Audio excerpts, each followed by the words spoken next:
everybody. It's been a long time since we have recorded an episode of Stolen Homes, but here we are. So we're going to continue the story. Last episode, we finished at Father Papageorgiou talking about how he was applying to school.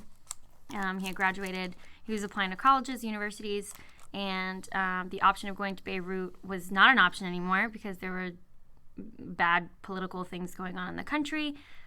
So then he applied to City College in New York and found out in June or July, while you were in the Army, that you were accepted in City College in New York. Yes. So that's where we're going to start off. Hi, Baba. Hi, Olympia. Hi. Hi, everybody. Start from there and tell us about how you ended up going to City College in New York. Well, I was at the end of my military service. I got the news that I was accepted, and now I put in an application to be released like 2 or 3 weeks before the end of my service so they can leave, because school was starting sometime early or middle September, and I needed to be in New York the beginning of September so I can go to school, to City College. That was the City College of New York, which is in Manhattan, upper side, in the middle of Harlem. What year was this? This was 1978. Yeah. So just a few years after the invasion. Yeah, it was 4 years after the invasion. I finished school, and then I was finishing the military service. And we began the process of preparing for that. So I really had no money. My parents had no money to give me.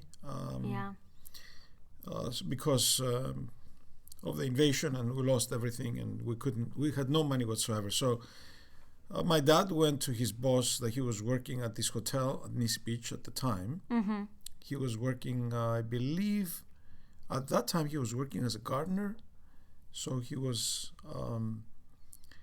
not making that much money anyway, so he couldn't accumulate anything because they were not paying him that much money. Yeah. It was right after the invasion. It was a difficult time. He was lucky to actually have some sort of work. Anyway, so he went to his boss and he asked if he would give him some money ahead of his salary, because he explained that his son was going, and his boss knew me because I helped out there too. Yeah. During the time when we lived there. So he explained to him that I needed a ticket to get to the United States, and I needed to pay for my first semester of school because I was hoping that I would get a job and support myself. Right. And there were other paperwork that the university required to admit me, and we filled all the information. And his boss agreed, and he gave him enough money to pay for my ticket, one-way ticket to New York. Okay. That's crazy. So there was no return for me. It was like one way. And then we found the cheapest ticket we could get, which was with the Czechoslovakian Airlines at the time. Do you remember how much it was? No, I don't remember. I don't remember how much it was, but I remember that the first semester, the tuition was $750. Wow. Which is a dream for today. The expense of school has gone up. And of course, the universities in New York were subsidized by the local government, and right. and they still are. So that's why they're less expensive in New York than they're elsewhere. But my tuition for the first semester was $750. So we got the bank to issue a banknote or a check basically, a bank check, to the school directly, City College in New York, for tuition for $750, because Cyprus was not allowing money to exit the island at that time. So really, because of the difficult financial situation after the invasion, you could not really take money and leave. I didn't know that. Yeah. So they issued a check in the name of the school for my tuition, and my father bought the ticket, and on the 4th of September of 1978. You remember the day. I got on the plane to leave. But before that, this is the interesting thing, is that I applied to be released like 2 weeks early from my service in the military, because I was ending at the end of September, I believe. So I was released like 3 weeks before. Okay, so in order to be released, you had to apply and have information, all the information and proof that you were going to school, and all of those things, so that you can you can get the discharge, the honorable discharge, like they do here in the United States. So what happened is that everybody else was getting their discharge, their papers, the call that they were released. Yeah. And they can go home. But I wasn't getting mine. This was like in the middle of August. I was waiting, and then I kind of went into a depression, and I stayed in the room where the soldiers were. Man. Yeah, I was so depressed. And on a Sunday morning, I don't remember the date. Okay. I think I may have it written somewhere, but I don't remember the date. It was like 3 or 4 days before. It was at the end of August, maybe the 1st of September. Sunday morning, we can go back and see what day that Sunday was. And, sure. And it was Sunday. I was so depressed. I did not even come out of bed until noon. I didn't even go to eat breakfast. And in the military on Sundays you were kind of free, so I did not get up that morning at all, because I was so depressed about this. I wasn't getting my release. The days were getting closer. Everybody else was leaving, and I was still there.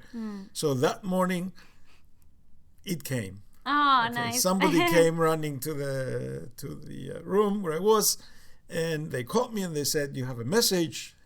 Go to the information," whatever it was, the communications post. And so I went there, and they said, "You're released. Go home." Oh my gosh. Yes.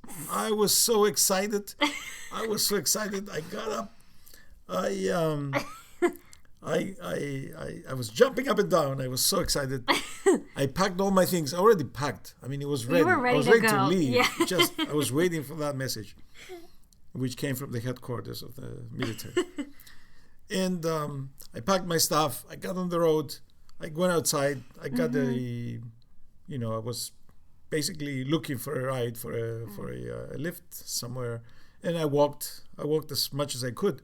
And somebody picked me up and brought me to Larnaca. From there, somebody picked me up and brought me to somewhere else. And finally, I ended up in Ayanaba. I said to my mother, "I am free." Oh my gosh. And she says, "Well, get ready. You're going in 3 days, whatever, 4 days." Aww. So I put all my stuff down, and I went and changed into a swimsuit. And I got on the motorcycle. We had a little motorcycle. I got on the motorcycle and I drove down to the Nisi Beach, and I jumped in the water, and I just felt so free. It was so amazing. It was the feeling was so amazing. Yeah. I swam all the way to Nisi Beach, to the Nisi, the island, and then came back. I'm glad you enjoyed that, because that's not in New York. Yes. You're not going to find a beach like that in New York. No way. Anyway, so I started packing. I started saying goodbye to everybody. Yeah. And on the 4th of September, I went to the airport. I got on the plane, the Czechoslovakian Airlines. And it was with propellers. The plane. It was not a jet. It was a plane with propellers. And it got up. If it came out of the tarmac and flew and did a round over Larnaca, and I found out that I get seasick. I get airsick. Dizzy, yeah, you get dizzy from that. No, just dizzy. I was so sick. Oh no. That's funny. I was so sick. Anyway, the stewardess came and helped me and gave me whatever water and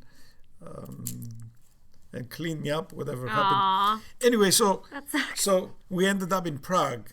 Okay. And in Prague we changed planes, and I got on a jet. Again, they really took good care of me on the plane because they knew I was kind of sick. They gave me Dramamine or whatever it was. Yeah. And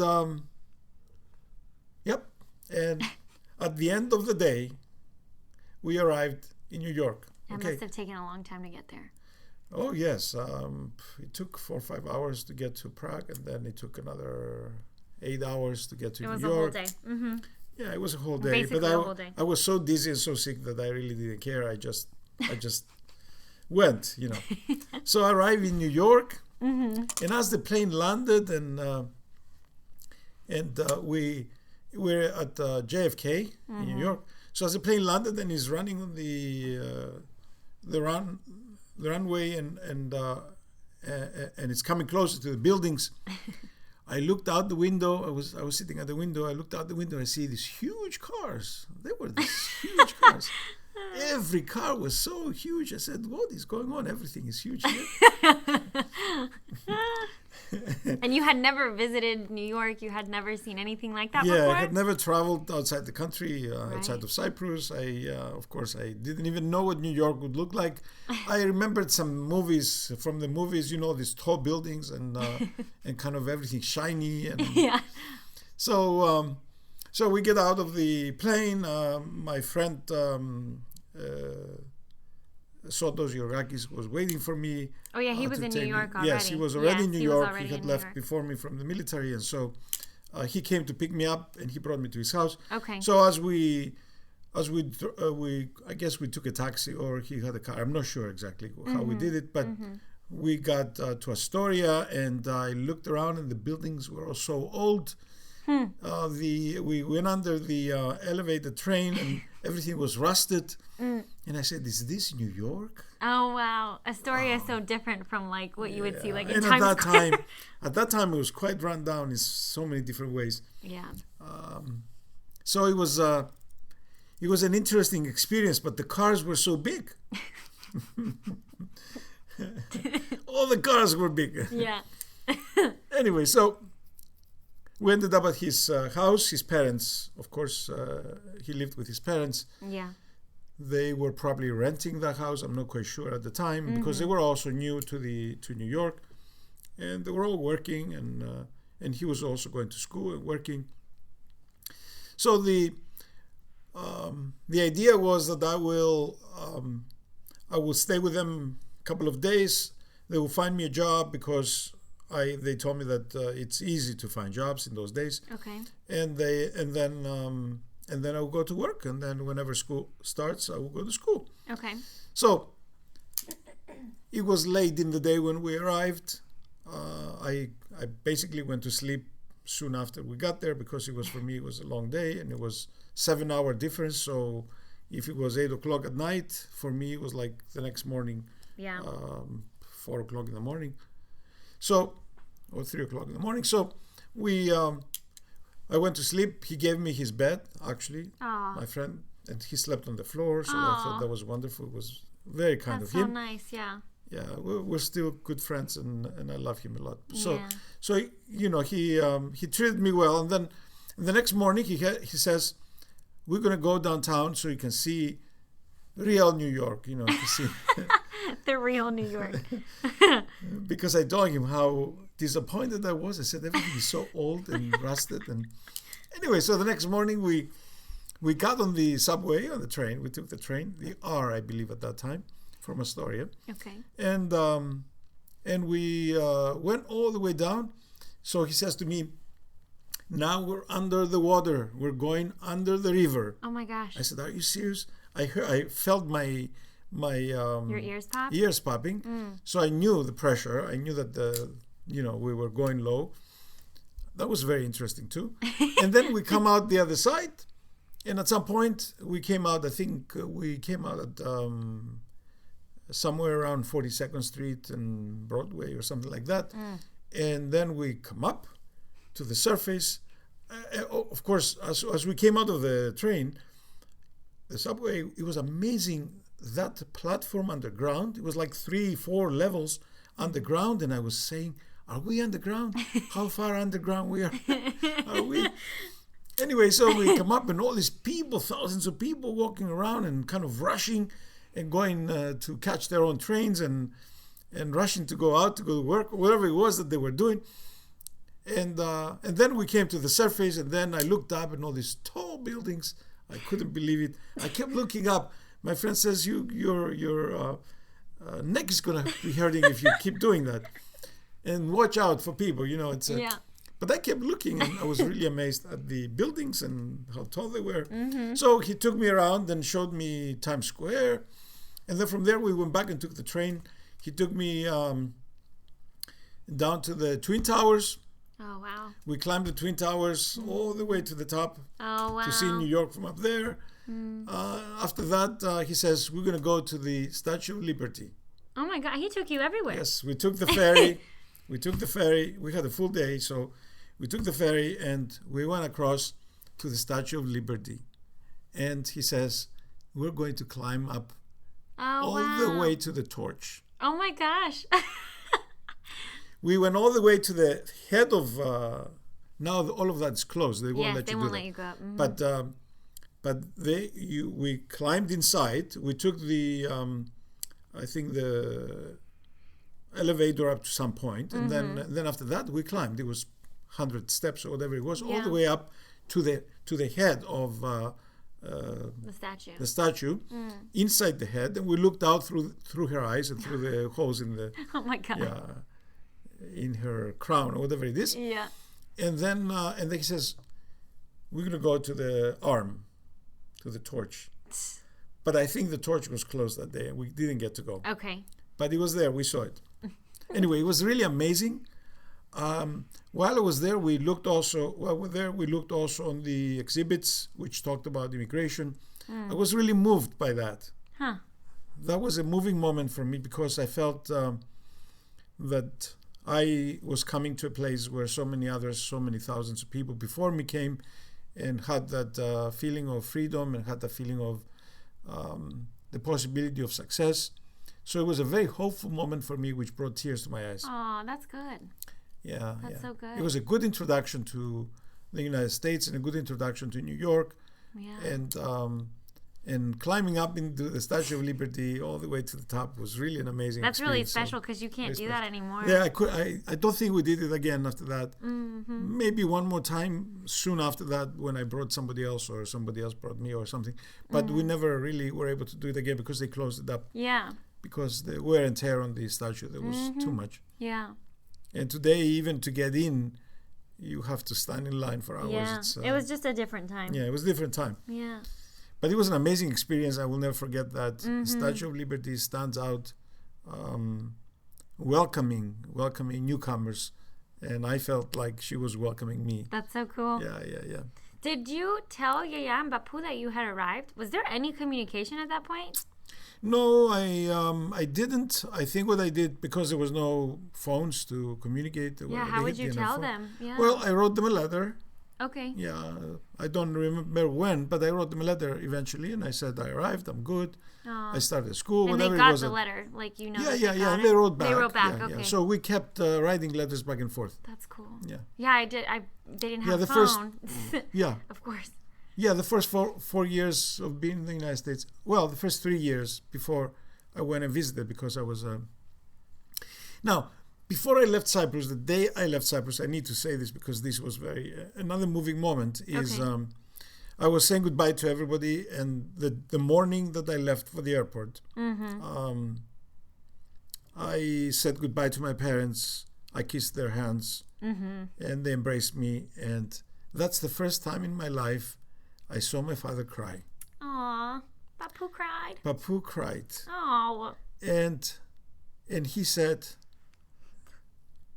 in his as he was crying, he says, "I don't know if I'm going to see you again." Really? That kind of thing, yeah. Wow. Because I kept telling them that I'm not going to return. Yeah. Because I was going into this unknown world and into the unknown. So, I remember that now, and I need to say that because it was so moving, and I never forget it. And he cried because he didn't know if he was going to see me again. Yeah. Wow. I did go back 3 years later, which was a major event for me and for them. So that was good. To visit, yeah. Yeah. But it took me 3 years. First 3 years were very tough, of course, in New York. Anyway, so the first day was amazing because of all the things that I saw and the experience of Manhattan and the Twin Towers and the Statue of Liberty and Times Square and tall buildings, and it was really an amazing experience. Yeah. So when you started school, what were you going to school for? Well, hold on. The next day, okay. my friend says, you need to go to school. I needed to go to school to register to gotcha. Okay. be present because the classes were beginning about the 8th of the month or something like that. Okay. And it was the 4th. So on the 5th, he showed me how to take the trains, the subways, because there was a subway. I had to get off at 34th Street. I have to take another one that goes north and whatever. And it was either 2 or 3 trains I had to change. I don't remember. Okay. And so he gave me the exact things where to. He had never been to City College, but he knew from the map where City College was. So he says, if you get off here on 135th Street, you should be very close to it because the address is 138th Street. So okay. Yeah. So the amazing thing is that I didn't know where I was going. I didn't know what I was looking for. Right. But I got in the train on the 5th in the morning, and I went. It was a 45-minute ride between changing all the trains. And then I arrived at the 135th Street, I think it was, and I got off. And I looked around, and there was nothing there. It was some homes, these rows of homes that and I'm in the middle of Harlem. Okay. So it dawned on me at some point that I'm in the middle of Harlem. I heard bad things about Harlem, so I was really scared. Oh no. I looked around. I'm not going to tell you the whole story, but finally I found a policeman who pointed to me, and he pointed to the hill. There was a hill, and there was some sort of like walkway and stairs or whatever, and then there was tall trees, and there was something behind it, but I didn't know what it was. So he says, that's where the school is. Okay, that's where. Okay. So I went up the stairs, I went through the trees, I found the school. Yeah. When I went back to school later, I would not get off at that point. I would get off at 148th Street and then walk back 10 blocks because that was not the best way to do it.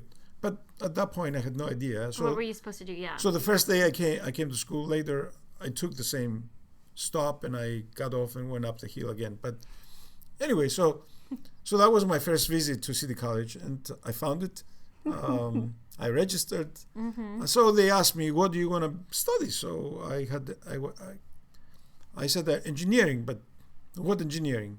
So I had no idea what do engineers do. You know, it's like. Okay. So you just picked engineering? Yeah, I wanted engineering because that's what I was trained for. I went to school, English school. It was all about math and physics and chemistry, and so it had to be engineering. You know, I mean, what else are you going to do? That's funny. I was prepared for that. I had all the preparation for engineering, so that's what I knew. Okay. So I registered. I didn't want to be a civil engineer. I wasn't sure about electrical engineering, what it should be, and I had no idea what chemical engineering is. So I registered engineering undecided. Okay. And and then the week after that we started classes, and I started going every day. But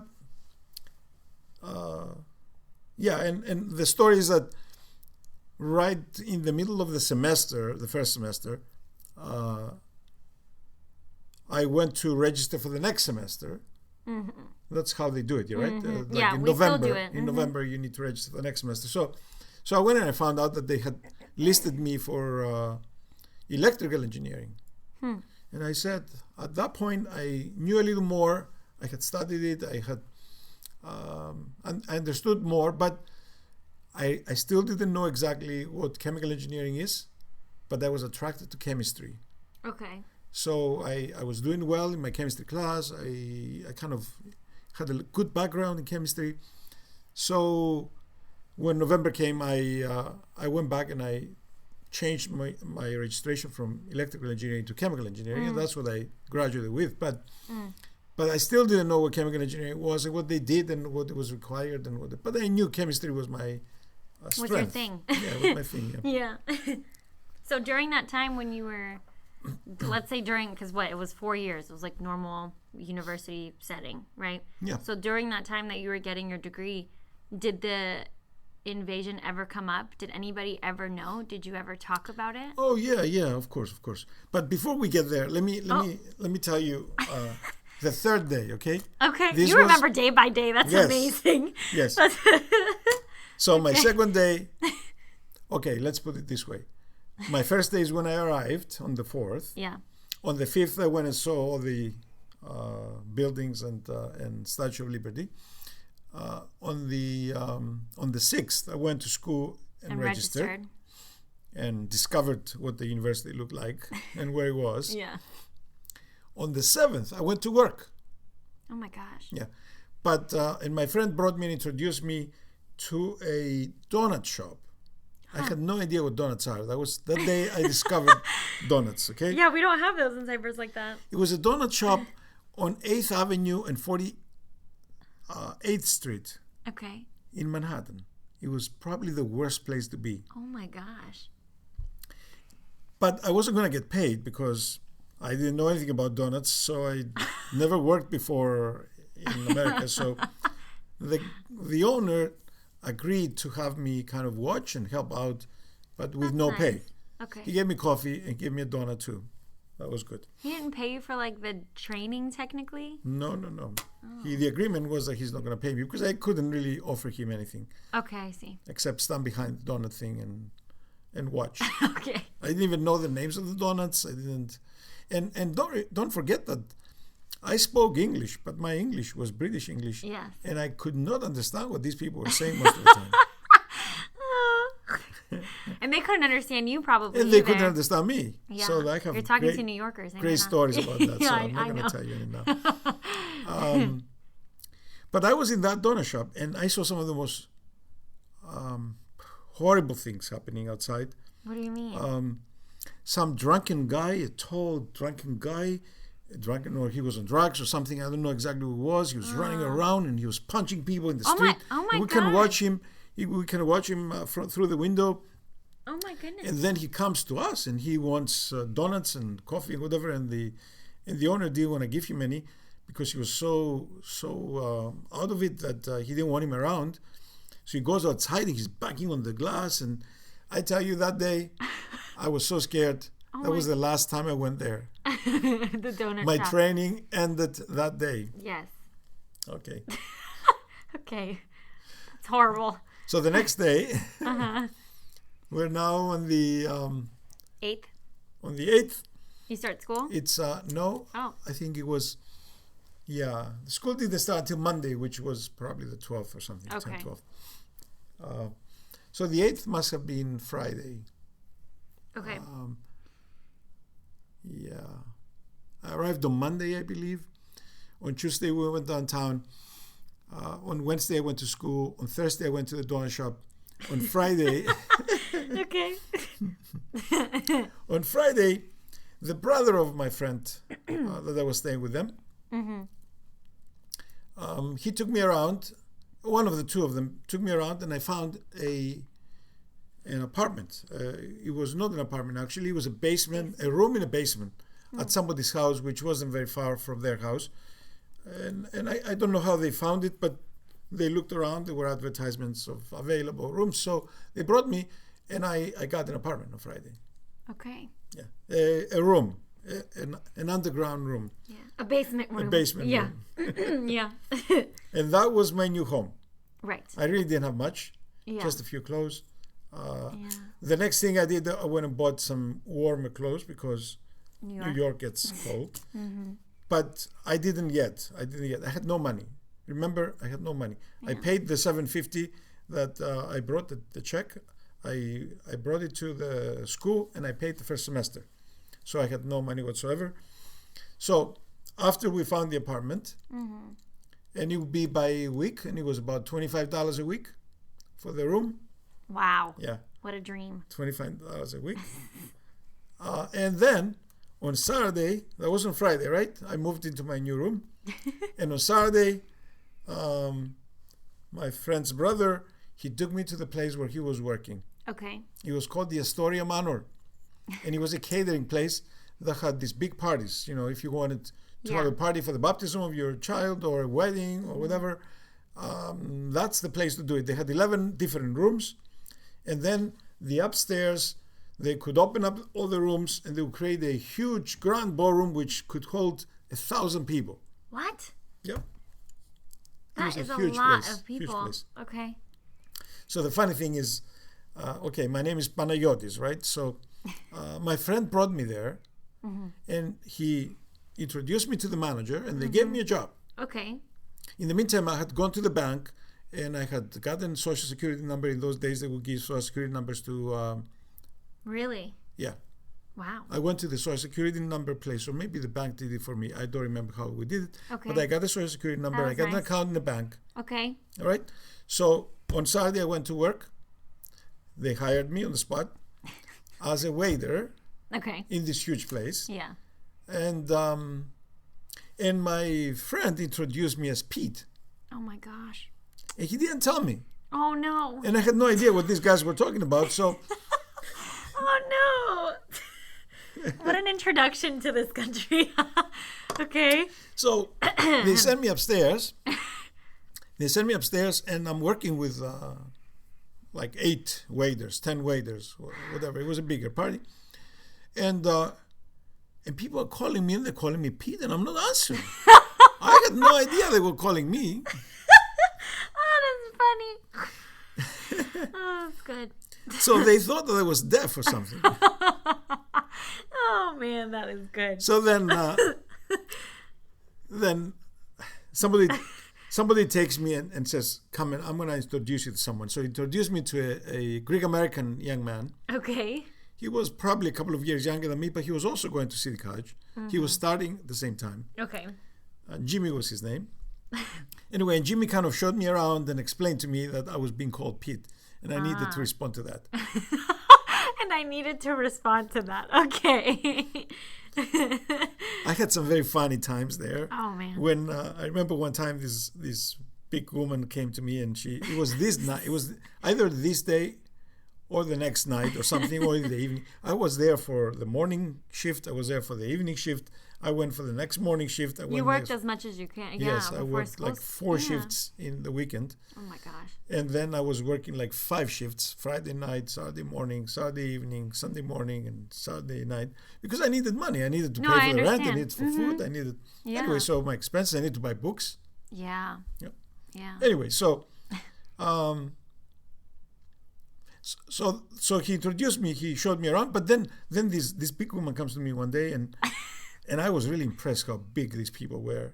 In America? Yes. I mean, everybody was so big.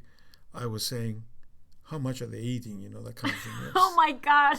And then our portion sizes here are quite large. When we started serving the food and I saw what they were serving, these huge pieces of prime rib.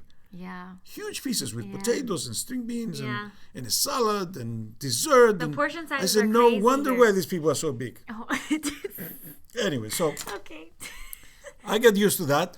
What I couldn't get used to was the fact that some people would not eat the food. Okay, this is huge steaks. I am hungry. I come from the island that was destroyed by the Turks and we didn't even have bread.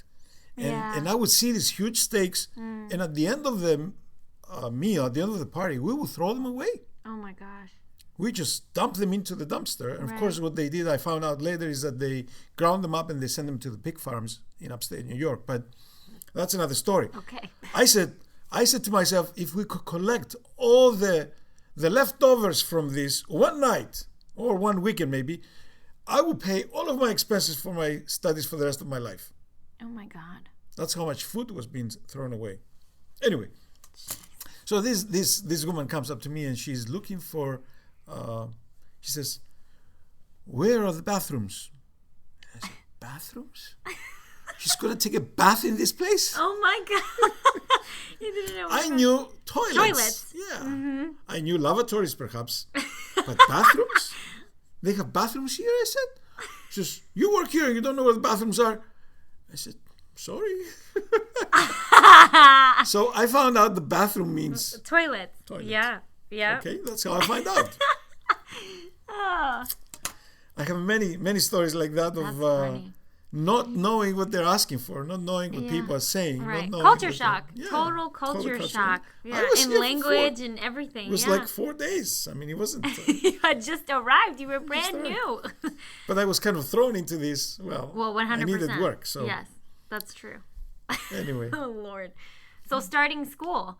Back to that question. So I think Monday after all of these, I go to school. Yeah, for when you first went to classes. School. Mm-hmm. I think my first class was chemistry at 8 o'clock in the morning. I worked until midnight. My God. I got home at 1 o'clock and I needed to be in class by 8 o'clock in the morning.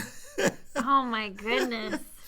That was the first semester. It was so tough. Of course. Yeah, and it was chemistry. And I discovered how much I love chemistry and how much I knew too, because I had a good background in chemistry and in physics and in math and everything. But this was a difficult semester for me in all of these ways. Of course. And being away from family and being away from, I think the first time I spoke about being from Cyprus and having gone through the war and was in my speech class. It was, I believe it was on Thursday morning or something. I don't remember when it was, but I had a speech class and it was required from everybody, and the class was filled with American kids, and I was like the only one who was a foreigner. Really? Yeah.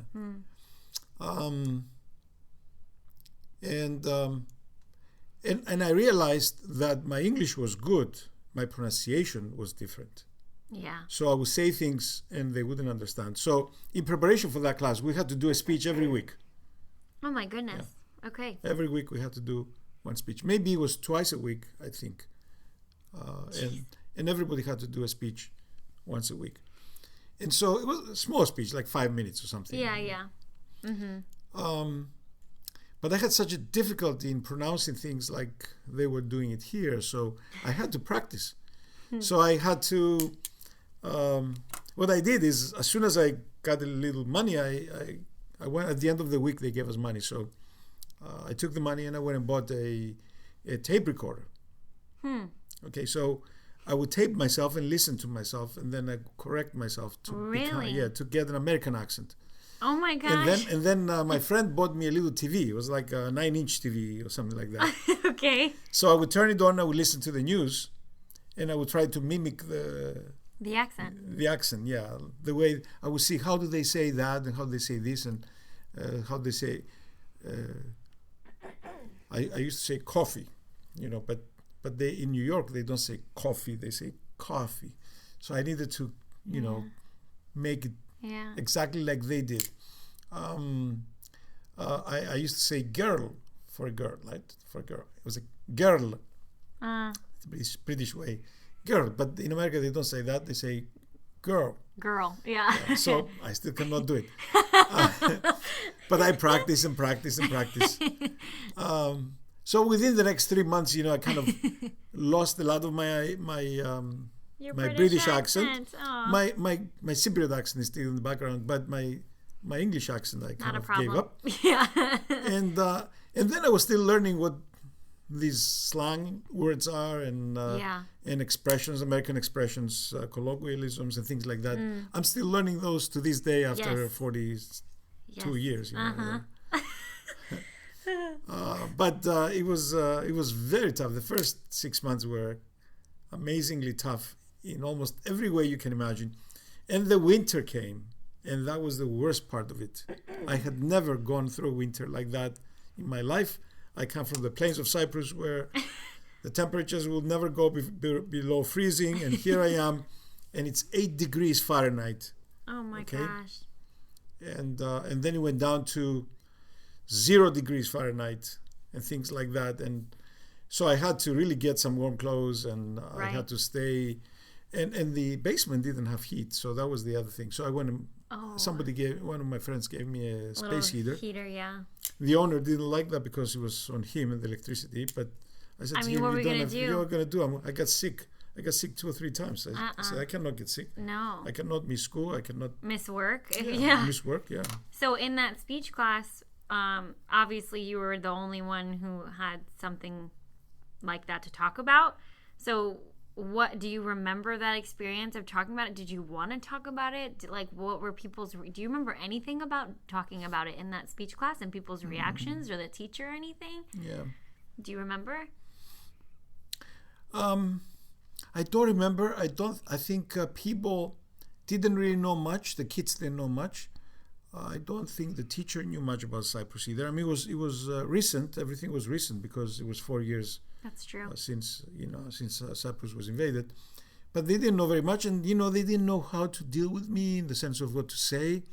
Once I told them the story, was Cyprus was destroyed. It was like, okay, so where do we go from here? It was people were not quite able to respond. Totally. Not receptive, but they didn't know how to respond. Okay. The only I had an English teacher, and I think that was the next semester. Mm-hmm. Because we had to take English too. Maybe it was this semester. I don't remember. It was, and I wrote an essay for her, for this English. She was a Jewish American lady. Okay. She was in her 30s probably. I was 21. So when I wrote the story, I wrote the story of being in the military and how we were trained to go to war, we were trained to kill, we were trained to do these things, if we needed to. And then I said, and I told the story of how when I was released from military, I went home and I was so happy, and I jumped in the water, that kind of thing, She was really impressed with that story, and she gave it back to me, says, I want to publish this somewhere. She wanted to publish it somewhere. Oh my God. Wow. She was really impressed with that. She was very... we remained friends throughout the years that I was there. Did she publish it? I don't know what we did with it. Because that would be amazing if she did and we could find it. Yeah, I mean, I would love to have it. Yeah. But she really loved she loved my story, and she loved my life story, because it was a life story. I wrote my life story. Yes, yeah. And I'm trying to remember. Michelson was her last name. Eliana Michelson, something like that. That would be cool if we found her. Yeah. And I kept a really good friendship with her throughout the years I was there, but I haven't seen her since then. Yeah, of course. Yeah. So then, while you were there for those 4 years, and then you decided to go and get your master's or your PhD after that. And it sounds like you didn't talk about the invasion, like it wasn't a constant thing that you discussed with people. No. You talked about it once in a while, and it was kind of just something that happened that you obviously experienced, but you weren't talking about it all the time. Just in those opportunities where you felt like you could maybe sometimes. Even when I talked about it, people didn't really respond in any. They were perplexed by this. They didn't know what to say. Right. It was like, and it's very confusing because it's like, what did we do? What does that mean? Well, thank God that you're here, or something like that, or it's good that you're able to come here. Right. That's how people react most of the time. Right. Yeah.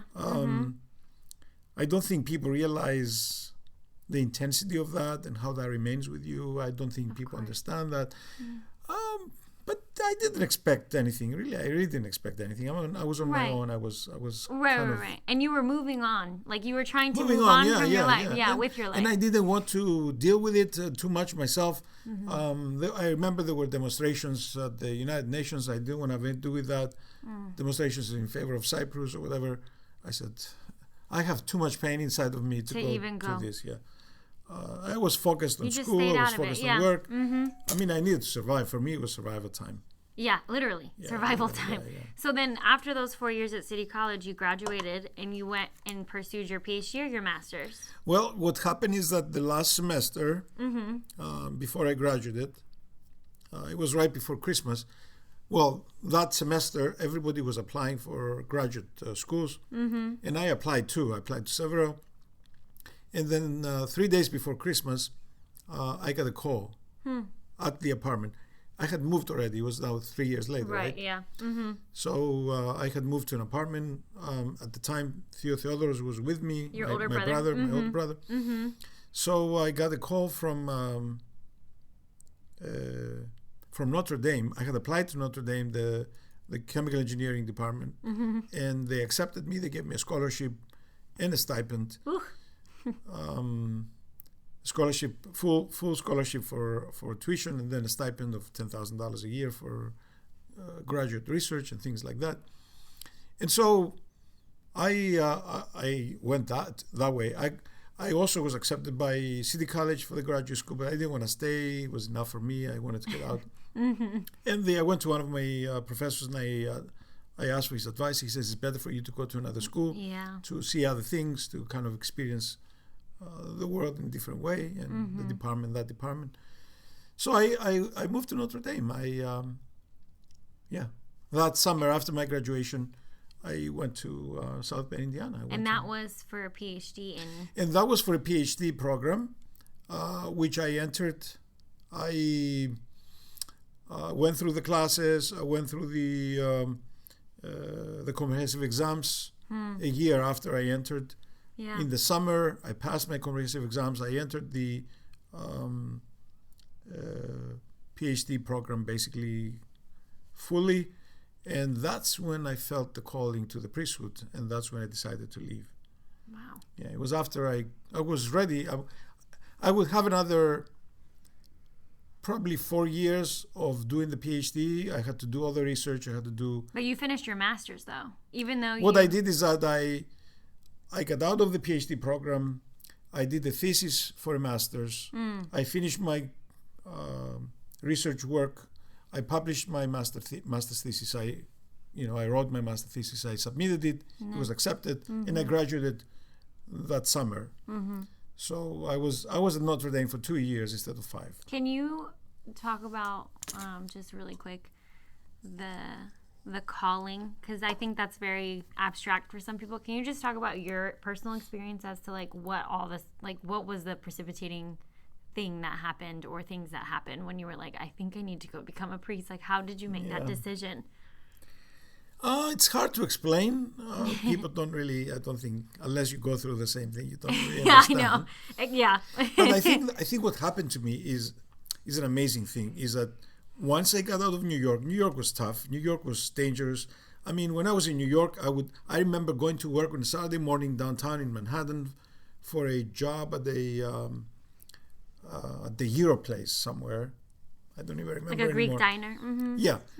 And I would come out of the subway and I would walk. This is Saturday morning, right? Friday night in New York was mayhem. It was war everywhere. I would walk out of the subway, on the sidewalk, and I would see pools of blood.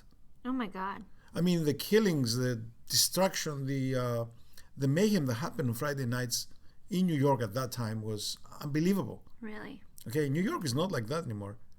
Okay, they cleaned it up. They brought more police. They got rid of all the sex shops and all the other things that they used to have. But at that time, it was a horrible place.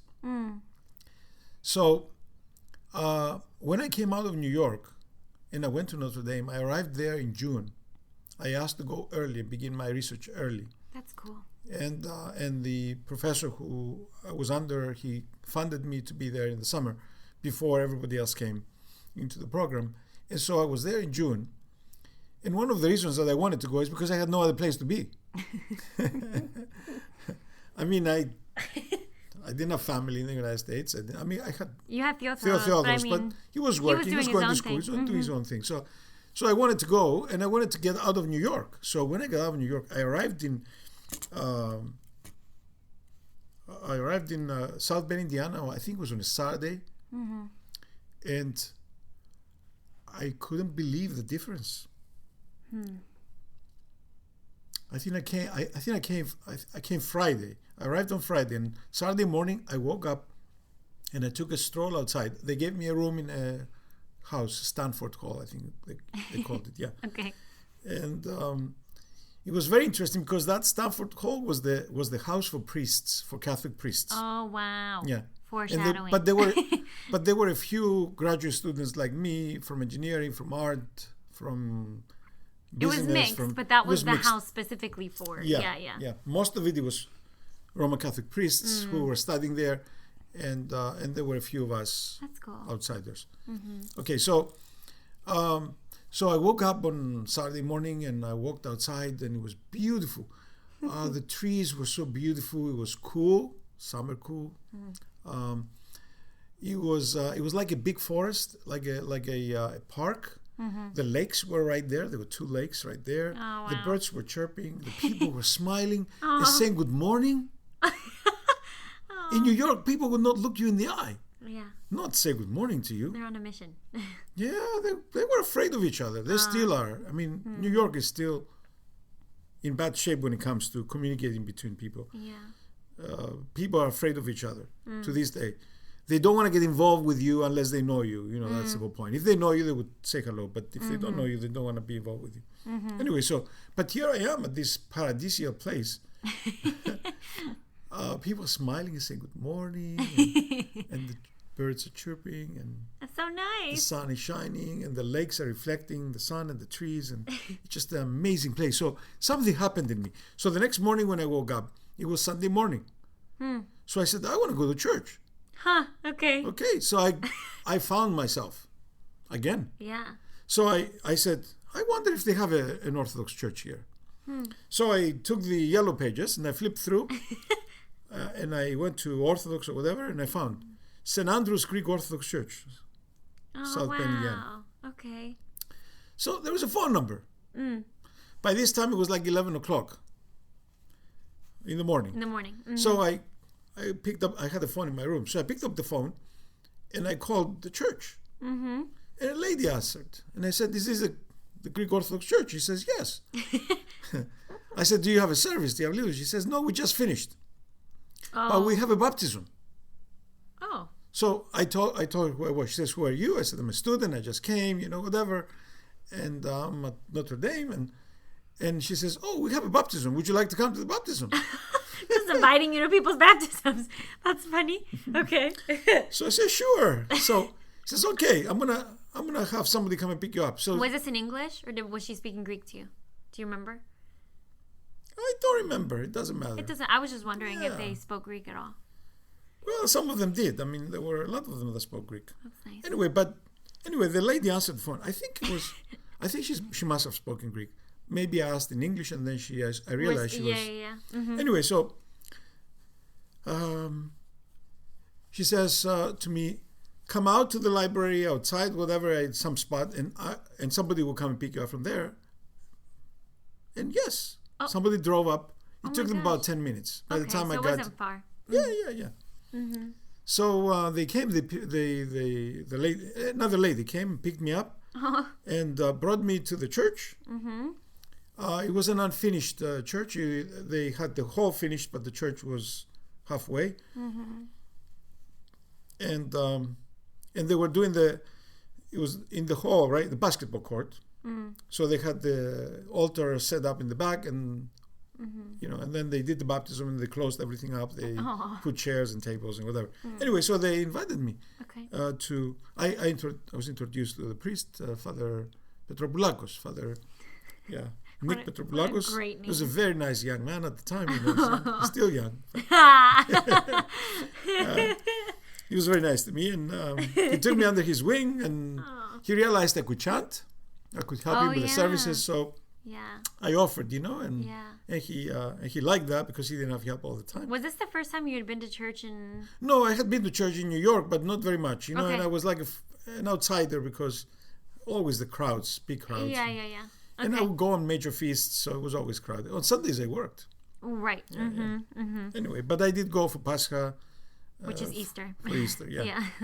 I did go for Holy Week, sometimes Holy Friday, Holy Saturday, things like that. But then there was such big crowds. I was like getting lost in the. So you went to the baptism. You met the priest. Yeah, I met the priest. I helped him with the service, and he invited me to come next week. And one of the ladies, her name was Artemis. Mm-hmm. She agreed to pick me up from school on Sunday mornings and bring me for the Orthodox service, for the early service. Yeah. And I would help the priest, and I would stay chant and stuff, and chant, be in the altar. And yeah. That's really nice. Yeah, like an altar boy. There was an older man who was 90 years old at the time. He was singing, he was chanting, so I would help him out. Yeah. So for the next couple of years, I was really the chanter of the parish. Yeah. So that was my introduction to the Greek church there, and what I did was I went to all the services. The Sunday services, because I could now. I was free on Sunday morning, and then I was doing research and I was doing experiments, and I was able to, go and work on Sundays in the evenings, in the afternoons, whatever. Yeah. But I didn't have classes on Sunday. I didn't have work. Right. My work was the lab. So. Right. Yeah. Anyway, so I started going to the Bible study with Father Nick, and it was like something moved inside of me, and then I came closer to God. I started reading my Bible, and so the calling comes when you are closer to God, and at some point I was open to it, but I was not expecting it. I was not ready for it. My plan was to finish, get a PhD, and keep it moving.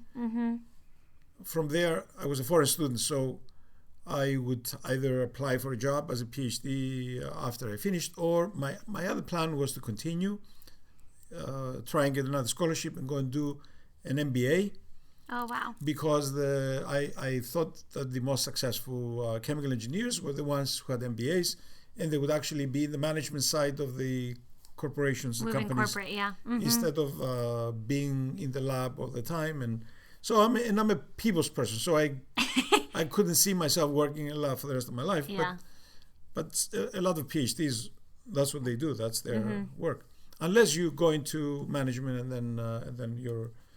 So I was planning to get my MBA and climb up on the corporate ladder and make lots of money and kind of buy a big house on the beach and another house in the mountains and a helicopter to take me from one to the other. So priesthood, what are you talking about? That's a lot of poverty involved in that. That's a lot of restrictions. And I knew what the priesthood is like. My grandfather was a priest. Yeah.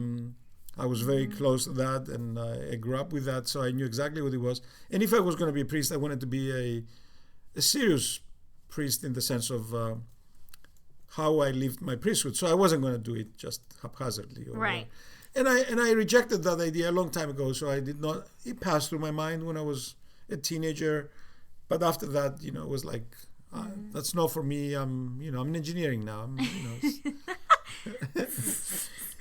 Okay. So when I felt the calling, it was like God talking to me in my head and saying, "Panayoti, you have to become a priest." And I rejected that. I started praying intensely and asking for God to rid me from this and not. But it wouldn't go away, and for like 3 days, I could not get rid of that. It was an intense It was very intense. So I called Father Nick and I said, "Father Nick, I need to talk to you." He says, "Let me see you when I have some." It was like Tuesday morning. Okay. Tuesday morning. From Sunday night when this started happening to me as I was praying, until Tuesday I was overwhelmed by this and I could not do anything. I couldn't even go to class. I couldn't go to the lab. I did go, but I wasn't there. Anyway, so Tuesday morning I woke up with the same intense voice in my head saying to me that I have to become a priest. So I called Father Nick and I said, "Father Nick, I need to talk to you." He says, "Oh, let me see you." He says, "I have an opening on Friday." I said, "Father Nick, I want to see you now." He says, "Really? That's serious?" I said, "Yes, please." Aw. He says, "Meet me at the library." Okay. Under Touchdown Jesus, it was like. That's funny. So, well, Notre Dame, brought out all kinds of things for me. I mean, for the first time, I went to watch American football. Yeah. And I realized what that was. I went to all the games, Notre Dame games. You had a good time. Yeah, it was really good. Yeah. And it was very interesting. And from the point of view of culture, it was really enriching. And I watched a lot of movies, very classic movies that I could never have an opportunity to watch. But the graduate students would do these excursions. Yeah. And we'd go together and That's fun. And it was very inexpensive. With a couple of dollars, you could watch a great movie. Yeah. And the school had its own theater where. Oh. Yeah. That's nice. It was in the school. I mean, it was a huge campus. It's Yeah. a town by itself. Yeah. Yeah, it's an incorporated town. Notre Dame is a town by itself. So it had everything. It had its own post office. It had its own hotel. It had its own everything. That's amazing. Yeah, but the town was next door too, South Bend, Indiana. So once in a while, we would go to downtown South Bend and go have a beer at the local fun. cafe or whatever. Yeah. So You went and you talked to Father Nick? so Father Nick arrives within the next 20 minutes. Meets me at the library, and I said to him. He says to me, "What's going on?" I said, "Father Nick, I think I need to change my life." He says, "What do you mean? You want to be a priest?" Oh. I said, How did you know? What bird told you that? Yeah, how did you Anyways, know? he kind of sensed it, that something had happened to me. And I said, "Well, this is what's going on." And he says, "Okay, just relax. Okay, just You relax. don't have to rush about this. You have to worry about it. Here is the address of the school. We have a theological school in Boston." I said, "What's a theological school?" "What a seminary?" He said. I said, "What's a seminary?" Yeah, he explained to me that's where the priests for the Greek Orthodox Archdiocese. I didn't know what the Greek Orthodox Archdiocese was. That's where they get trained. Yeah. And and if you want to be a priest in the United States, that's a place to be in. So, Okay. Yeah. So here's the address. Write to them. Tell them you're interested. They will send back to you some response, and you respond to them, and maybe you go visit and see what happens. You don't have to decide right now. And I kind of was relieved completely. I kind of found peace. Went back to school. Went back to work. Went back to whatever. I started doing my stuff. Okay. I sent the letter out. I thanked him for that. And then I think I let a week go by, and then I decided to tell my advisor, who was also the department chairman, and so it was like Thursday night, and I had a meeting on Friday morning with him, and on Thursday night I'm in my room in Stanford Hall, and I'm thinking about this, and I'm praying and asking God to help me, and I intended to tell him that I was going to leave the program and go start something else. And I felt God talking to me again and saying to me, when you go to see him, he's going to say to you, "But I spent all this money on you. And now you're going to leave me," because the project was important. It was a major project. It's thousands of dollars. Of design, too. Yeah, it was hundreds of thousands of dollars. I mean, I was designing pellets to maximize the conversion of carbon monoxide to carbon dioxide in the catalytic converters of the cars. So it was a well-funded program by big companies, the car companies, or the oil companies. I'm not sure who, but they're all in cahoots with each other. And so I was basically creating a product that's probably already in the cars. It's been in the cars for many years. Yeah.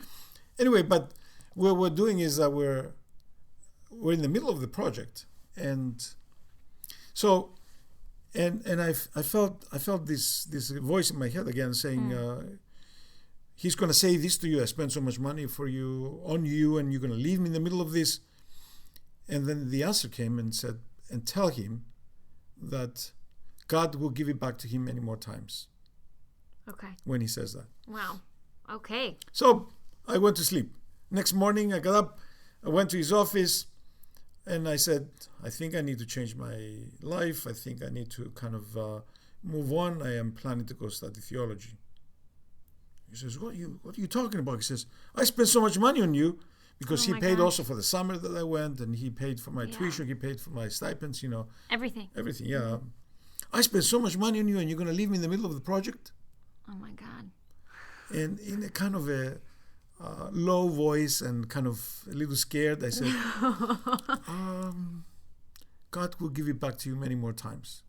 That must have sounded like crazy talk to him when he heard that at first. Yeah. He was so mad at me. He says, yeah, you and God. He was an agnostic. Oh, okay. All right. He professed to be an agnostic. Mm-hmm. So, yeah. He says, yeah. So he dismissed that completely. He dismissed it, yeah. He says, "Just go. It's Friday. I want to see you on Monday morning again. Go think it over. Sleep on it. come back on Monday. I hope you change your mind. Okay. So weekend went over. I go Monday morning. I walk into his office. The first thing he did, he picked up a check off the table. Okay. And he showed it to me.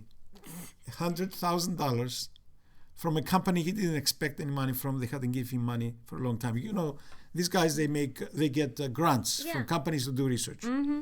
So he will get grants from different companies. And he just got a check for $100,000 from a company that he didn't expect any money from. Oh my God. They hadn't given him money for a while. What did he say? He showed it to me and explained to me what it was. And I said to him, I told you. Oh, wow. Oh my God. What a cool story. That's amazing. So then that was it.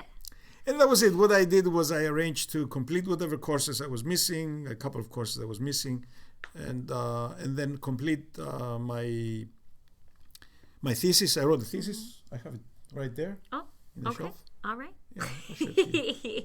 Okay, you can show me later. Yeah. And I completed my thesis. I submitted it. It was approved. And, I graduated the next summer. With your master's. With my master's. And then you decided to go to Boston Theological School. Well, yeah, and in the meantime, before I even gave me the degree, they sent me the degree after I left because the graduation ceremony for us was like in August or something because they're waiting for others to finish. And so they sent me the degree. In the meantime, I went and visited the Holy Cross and kind of got introduced to everything. Theological school in Boston. And and starting in August of, now we're in 19... Yeah, what year is that? 84, okay? Okay. So 1984 you started. Yeah. I started at the Holy Cross in Boston. Okay. So in 82, I finished my degree in chemical engineering in City College. In 84, summer 84, I finished my master's at Notre Dame. And then I started my MDiv. It was a Master's of Divinity at Holy Cross in August of 1984. Okay. We're gonna stop there, but next time we're gonna quickly go over you being a priest and kind of the experience of how do you talk to people about the invasion through the priesthood, if you ever did that. You don't have to talk about it now, obviously. We're gonna talk about it next time.